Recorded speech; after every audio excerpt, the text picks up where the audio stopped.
You may have heard from your second grade teacher that if you swallow gum, it could stay in your stomach forever. Or worse, it could grow into a rubber tree in your stomach. Well, that's true. So don't do it. Okay, maybe not.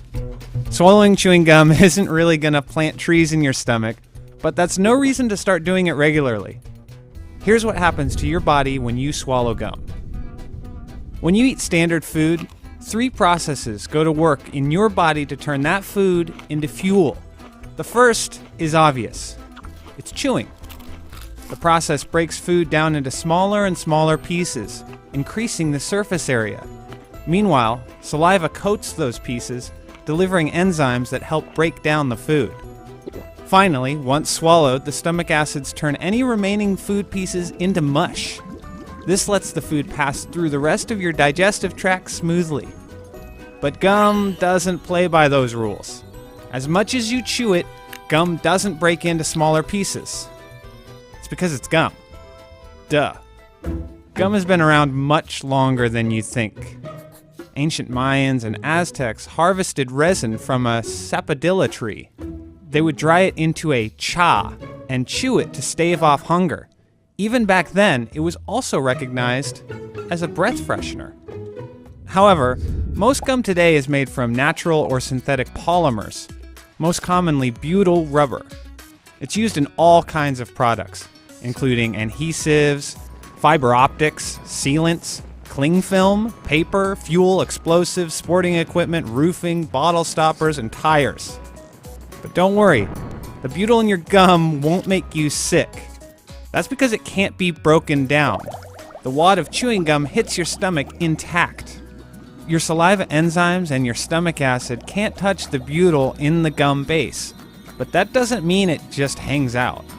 Your body is equipped to handle gum the same way it deals with other food that it can't fully digest, like corn and sunflower seeds. The muscles of your digestive tract move it along and eventually flush it out of your system in a day or two, along with everything else.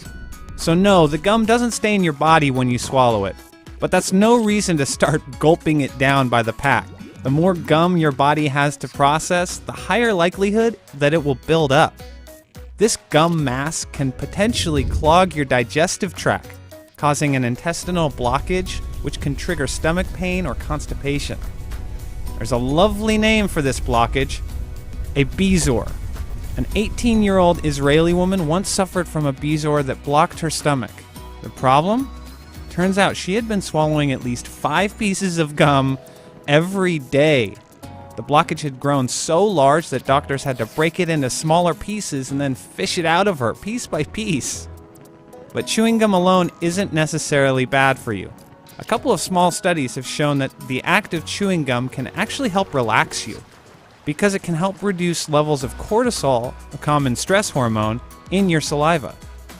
So feel free to unwrap a stick. You won't be alone. 56% of Americans chew gum, each about 280 sticks per year. It's a $2 billion industry in the US. But be wary of swallowing it once you're done.